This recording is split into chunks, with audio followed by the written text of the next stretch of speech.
After beating a lower rated and young opponent in a very nerve-wracking and tense encounter in round 5 of Groningen Open, in round 6 I got paired again against international master Nick Matman, a well-known coach, streamer and also book author.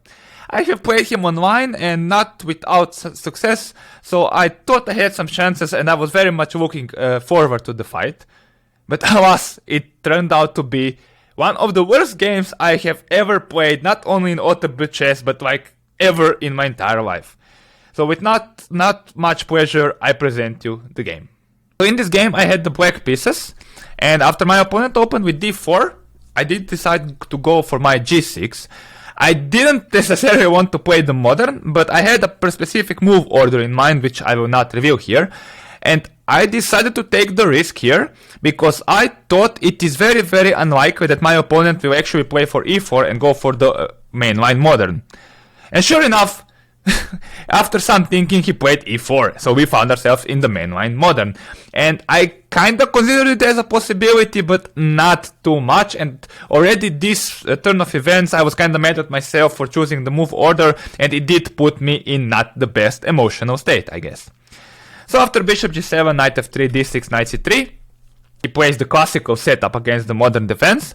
And here in my course and also in my career, I always used to play the line with a6. But recently I have been studying some perk as well, because I figured it's a good addition to add to my repertoire. And I went for knight f6 here, hoping that this would surprise him a little bit. And I also noticed that in some lines he plays a line that can also go transpose to the perk via the move order, so I actually wanted to end up in a specific variation. And he did play bishop e3, and after a6, bishop d3, we actually did transpose to variation that I was kinda considering. Although to be fair, here the main move is queen to d2 and not bishop to d3.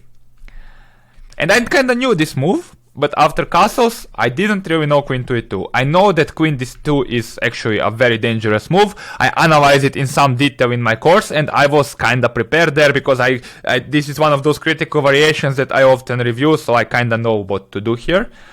But this queen to e2, which he played after some thought, was very surprising to me, because the queen is kinda misplaced here.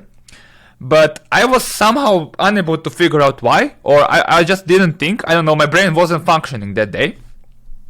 The problem with queen to e2 is that now it allows this typical idea of bishop g4, knight c6, e5. And that's what I should have played. I should have just played bishop to g4, h3, take, and now knight d4, knight c6, and then strike with e5. This is like very typical perk idea. I was a little bit confused because this pawn is defended, so I thought maybe that's not so good. But no, this is what I should have played, and this is actually the best way for black to treat these positions. It's a very thematic idea.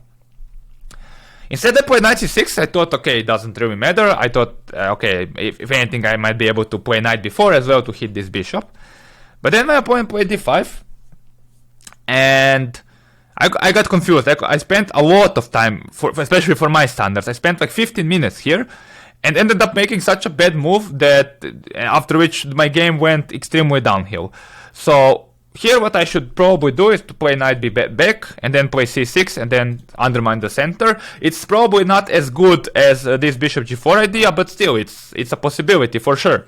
It's not that terrible for black. You know, we have provoked the center into advancing, so we are playing against something. You could also play like knight a7 with similar ideas. It is an idea that's known in perk. I calculated knight b4 for a long time, but I couldn't figure out how I'm not losing a piece in a variation like this. And I'm losing a piece. This is just rubbish. And this was what was my main actually candidate. And I should have just discarded this and played normal. This is a decision I should make quickly. But yeah, for some reason I was doubting myself that day, and I wasn't feeling it, and I was playing really, really poorly.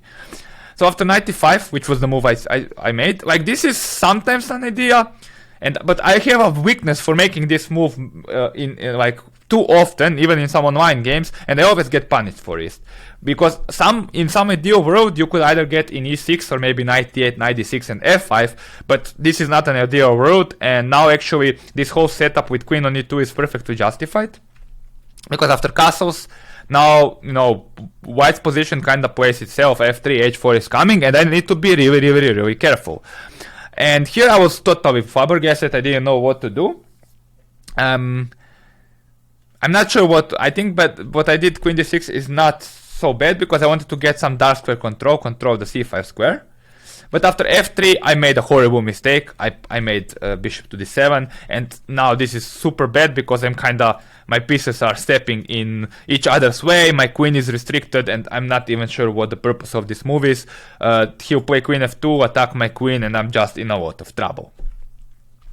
What I should do here, I should probably play something like, I don't know, b5, for example, and okay, it's still not great for black, but I'll play c6 next, and then there's always some counterplay going on. I also contemplated c5 here, but I wasn't sure about knight a4 or d takes c6, queen c6, bishop c4. We will see that what I did with this knight e5 is I simply locked my bishop behind the pawn, which is surprising given that I'm a modern player.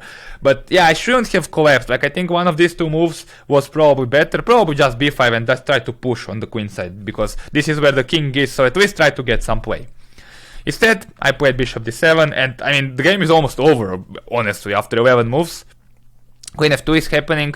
Yeah, this is just a killer because, I mean, bishop c5 is threatened. I can never go b5, c5 anymore. My pieces make no sense, whatever. I played b6, and he played g4, and now his play is just so smooth. It's so easy to play white here. Yeah, I tried c6, just desperation, or actually c5, just desperation. He took. It's probably better to take with the bishop here, but okay, I took with the queen, and now I even overlooked g5 when the knight comes to d5, and I mean, I'm totally collapsing. Knight e7 is threatened, b6 is hanging. I tried, you know, doing some rook e8, knight b6, rook d8, bishop c4, knight f4, trying to put some resistance, maybe hoping he will take and open my bishop. It pains me, by the way, so much to look at this game. It's so horrible. Queen d2. This was like a little bit of a strange decision. I thought this wasn't necessary because I could have gone for bishop to e6, queen d8, rook d8, bishop to f8, and this is still winning for white. But I thought it's a little bit more complicated than something else here. Like, I think here he has many good moves. Maybe knight d5, maybe just double, whatever. He can do whatever he wants. But yeah, for some reason I didn't even exploit that chance. I played queen c7. I pretty much gave up on the game, to be completely honest. I was waiting for a miracle potentially, but now I even blundered bishop f7. I mean, I kind of saw it, but I thought, okay, maybe, I don't know, I don't even know what I was thinking. I wasn't actually calculating lines, I was just, yeah, coasting, basically. I saw that the queen c7, bishop f7 is kind of a problem, but yeah, I thought I might get some counterplay somehow, that this knight might be pinned, but yeah, you know, chess doesn't work like that. I played queen c4, maybe hoping to complicate matters with this. He played b3 even. I was hoping maybe for bishop f4, queen a2, but even this is like queen d5, rook d5, e4. This is just a one endgame for white. Like, my bishop is not useless, the knight is better, and he has an extra pawn. But he didn't even give me that. He played b3, queen c6, bishop f4, e4, queen d5, and I mean, yeah, after queen d5, rook d5, e6, rook d3. I could have well resigned here, rook c8, rook d1, rook c6, c4, a5, e5, h6, h4. Yeah, I just resigned here. I mean, this is sooner or later. Like, white has two pawns, better knight. I can do anything. Knight f6 might come, rook d7 might come. I mean, this is just hopeless, and I've ultimately decided to resign. So yeah, that was it. I'm glad that this is done. This was so horrible. I'm even now that I look at it, I'm still bewildered by what I did here. I mean, to be fair, it is a partly consequence of the opening. It is a little bit risky to play these systems, especially when you are not feeling it. But how I decided to play knight c6, knight e5 here, and then to top it, this queen d6, bishop d7, I don't know. This is like, these 4 or 5 moves, yeah, it's just so horrible that I don't even know where to begin with. Like, it's definitely one of the worst games I have ever played. So yeah, that was this game. In the next video, things will get a little bit better, but yeah, this still pains me a lot. I would invite you to like the video, subscribe to the channel, and check my other content, but you've seen me how I play. Do you really want to listen to me talking about chess anymore, like, or take advice about chess improvement from me? I'm not sure. I don't even want to after seeing this game, so get out of here.